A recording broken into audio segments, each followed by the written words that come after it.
Thank you very much for joining us today. Today is Chapter 10 of the CanDIG Mini-Conference Series. We are lucky to have Javi presenting for us today. Javi is a research programmer from the Genome Sciences Center at BC Cancer, and he will be presenting on standardizing clinical data for Canada-wide cancer research. So Javi, whenever you're ready. Thank you, Sam. Hi everyone. Sam said, my name is Javier. I go by Javi, and I'll be talking about how we are trying to standardize clinical data for Canada-wide cancer research within the CanDIG project. So first, I will introduce what data models are and why we need them for biological and clinical data, which is what we're working with. So data models aim to standardize data entities and the relationship between them by explicitly defining the structure of the data into separate discrete entities. But a big issue when developing any model is the fact that separating reality into discrete entities, so to speak, is fairly arbitrary. Like we get to decide how we split things, so to speak, and what the relationship between those things are. So it depends on the objectives and what we're trying to do with the model.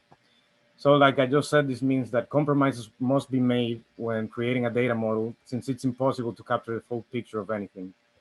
So in our case, clinical data standards have the challenge of translating the natural speech that a clinician has when they diagnose something or a treatment is done or any medication, which is again like human speak, to the rigid computer speak that we use in coding systems when we want to run analysis on the data.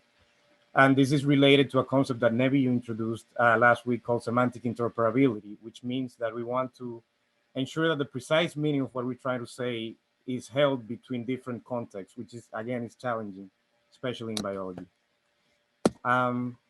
So as I just mentioned, because we're working with biology, developing data models is particularly challenging because biology is pretty fuzzy. Like biological processes are very complex and continuous. Like any biological process you can think of, DNA repair or cell division involves like millions and millions of molecules like interacting in real time in like an aqueous solution. So it's very, very hard to actually try to abstract that into something that we call biology, which is again like naming things and discretizing them at different levels. So particularly with cancer, it's a very complex disease. It is very heterogeneous. It includes a lot of different conditions that we call cancer. And our study of cancer is constantly expanding and evolving, making that even more challenging. Regardless, we need data models, again, to abstract these complex biological processes and treatments and diagnosis to be able to enable analysis and, get some actual inference on what might be happening. So in practice, this looks like this. Like MCode is one of the data models that we're working with. And as you can see, looks fairly complex. It's pretty big. And I don't know, I'd say clunky, but again, it's the best way that we have of abstracting all these different domains, meaning like genomic data, with cancer data, with tumor sample data, with treatment data, with patient contact data, etc. Excuse me, Javi. Yeah. Are you changing your slides? Because I'm only seeing the same slide. Oh, you should be seeing an M code. Which no. I know then no. Sorry about that. It's okay. I might be sharing the wrong screen. Give me 1 second. I'll stop sharing. Sorry about that. But thank you for letting me know. Let's see. Okay, now you should be seeing what I'm seeing. Are you? Yep. Thank you. So this was the previous slide, the introduction, just so you look at it. It says what I was saying. And then I transition into this one, which is where I was talking about data models specifically for cancer. So again, in practice, this is how one of the current cancer data for clinical data models look like, which again is very complex and tries to relate many different domains in again one model, which is very challenging. So a short intro on CanDIG, I think most people here should know, but what we're trying to do with CanDIG is being a solution for Canada-wide genomics research, because in Canada, clinical data sharing is a challenge because every province has their own privacy laws regarding health data, and this data should not leave the province where it was generated. So accessing this data is very challenging. So CanDIG is a solution for this by enabling federated access to clinical and genomics data while ensuring data privacy and ensuring that the data never actually leaves where it's hosted. So we're currently involving 3 research centers in the 3 most populous provinces in Canada. We're currently hosting both genomic and clinical data. And our current, which I'm gonna expand on this, but our current clinical data currently goes through 2 different data models, which is MCODE and the ICDGC Argo models, which again has its own issues that I'll talk about. So as I said, CanDIG mostly contains 2 types of data, which is very important to make the distinction. So on one side, you have genomics data, which means when we're talking about sequencing on our RNA sequencing or any of these high throughput assays that return like structural variants or mutations at the genome level. So these data are usually consistent, have like very defined pipelines that generate this data. They're usually complete. It's huge files because you're working with millions of base pairs and information about them.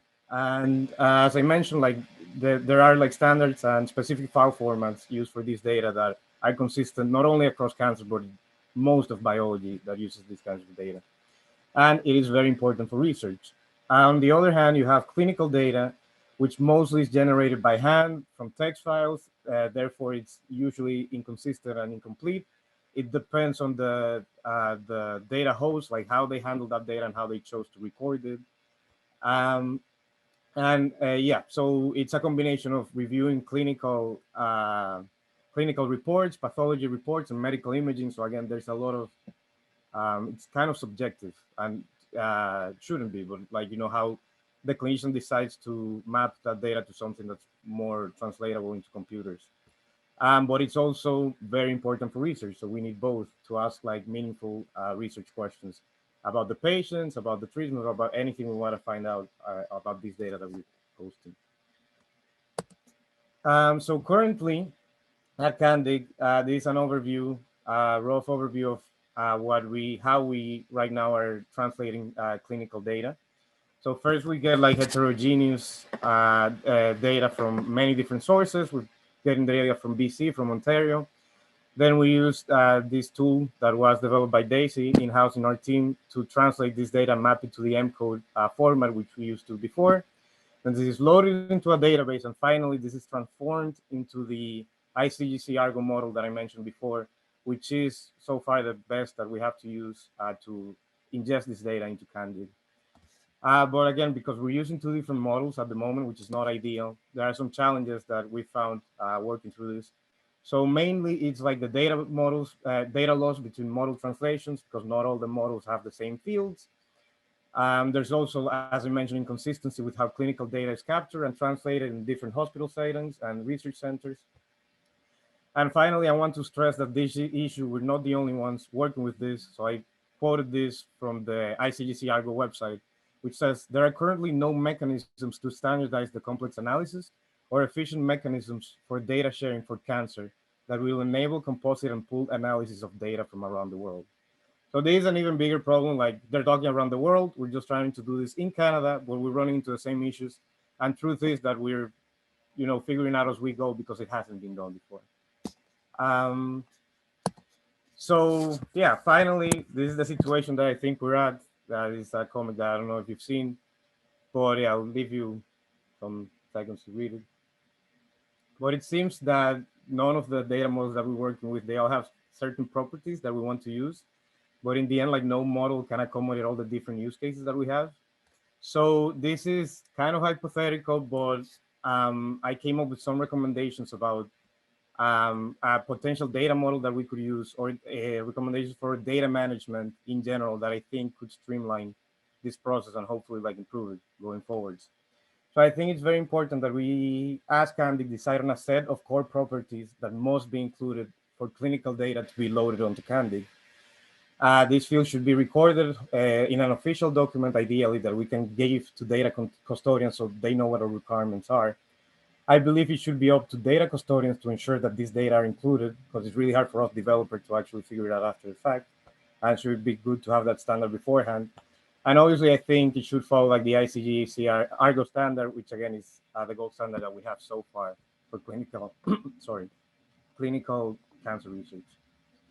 Finally, I think that to decide what these fields are, it's very important to have feedback from potential users and researchers that can help us decide which fields are actually needed.